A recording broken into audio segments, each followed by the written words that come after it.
అంటే అంతమందిని మతం మారుస్తురా మీరు? నేను మతం మార్చడం కాదండి, అది మీకు అది అర్థం కాలేదండి. బాప్తిసం పొందినారు అదే సార్, నేను చాలాసార్లు పెట్టాను, యూట్యూబ్లో పెట్టాను, వాట్సాప్లో పెడతా ఉంటాను. అది మతం మార్చడం కాదండి, మీటింగ్స్కి వెళ్తూ ఉంటామండి.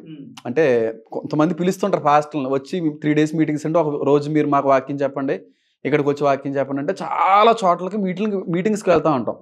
అలాంటప్పుడు దేవుడు వాడుకుంటాడు పాస్టర్లని, బలంగా వాడుకుంటూ ఉంటాడు. అలాగా నేను వెళ్ళి మీటింగ్లు చెప్పినటువంటి అనేక చోట్ల, అనేక సందర్భాల్లో పాపంలో బ్రతికినటువంటి అనేక మంది మారి తర్వాత రోజు లేదంటే తర్వాత సండేయో బాప్తీసాలు తీసుకున్న వాళ్ళు చాలా మంది ఉన్నారంట.